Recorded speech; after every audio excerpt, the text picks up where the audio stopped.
गांव में सुरेश नाम का एक युवक रहता था। बचपन में ही उसके माता पिता का निधन हो गया था। वह अकेला और बेसहारा हो गया। उसके पास ना कोई सहारा था और ना ही कोई जमीन जायदाद। वह एक छोटी सी झोपड़ी में जीवन यापन करता था। गांव के सरपंच दयाल सिंह ने उसकी हालत देखकर उसे अपने खेतों में काम पर रख लिया और रहने के लिए एक छोटी सी झोपड़ी भी दे दी। समय बीता। सुरेश बड़ा हुआ और ईमानदारी से काम करता रहा। सरपंच को उस पर पूरा भरोसा था। एक दिन सरपंच ने कहा, सुरेश, अब तुम्हारी उम्र हो गई है, शादी क्यों नहीं कर लेते?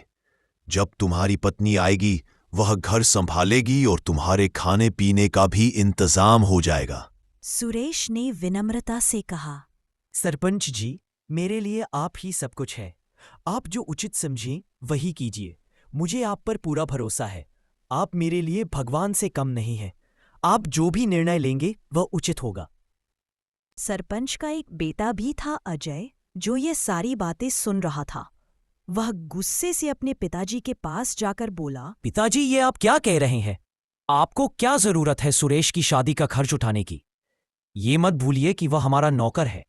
नौकर से इतना लगाव ठीक नहीं है। ऐसे तो वह सिर पर चढ़ जाएगा। आज आप उसकी शादी के लिए पैसा देंगे तो उसे आदत लग जाएगी।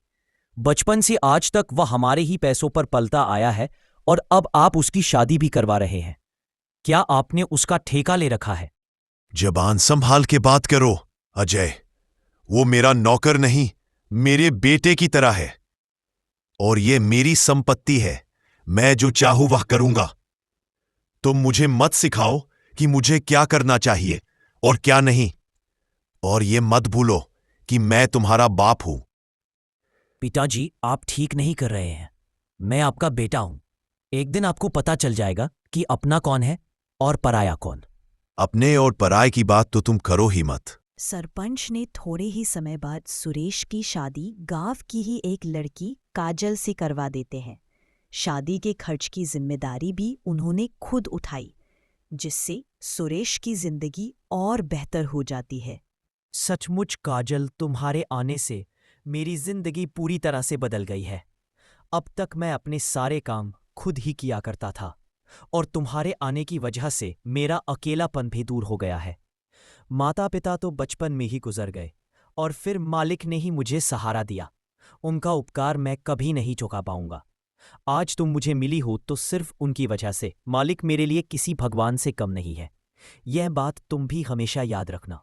लेकिन सरपंच का बेटा अजय यह सब देखकर नाराज हो गया। उसने गुस्से में कहा, पिताजी, आप इस नौकर के लिए इतना क्यों कर रहे हैं? यह हमारी इज्जत के लायक नहीं है। सरपंच ने डांटते हुए जवाब दिया, चुप रहो अजय। सुरेश नौकर नहीं, मेरे बेटे जैसा है। अगर भगवान मुझे सुरेश जैसा बेटा देता तो गर्व होता। अजय के मन में सुरेश के प्रति जलन और नफरत और भी बढ़ गई। कुछ समय बाद सरपंच की तिजोरी से पैसे चोरी हो गए। अजय ने चालाकी से वो पैसे सुरेश की झोपड़ी में छुपा दिए और सबके सामने उस पर चोरी का इल्जाम लगा दिया। गांव वाले सुरेश को चोर कहने लगे। सुरेश टूट गया, लेकिन उसने हार नहीं मानी। इधर सरपंच को धीरे धीरे सच्चाई का पता चला कि चोरी असल में उनके अपने बेटे अजय ने ही की थी। सरपंच ने पूरे गांव के सामने सच उजागर किया और अजय को गांव पंचायत के हवाले कर दिया। उन्होंने सुरेश को अपनी आधी जमीन दान में दे दी और कहा, आज से तुम सिर्फ मेरे बेटे नहीं बल्कि मेरे वारिस हो। सुरेश की आंखों में आंसू आ गए। उसने हाथ जोड़कर कहा, आपका यह उपकार मैं कभी नहीं भूल पाऊंगा।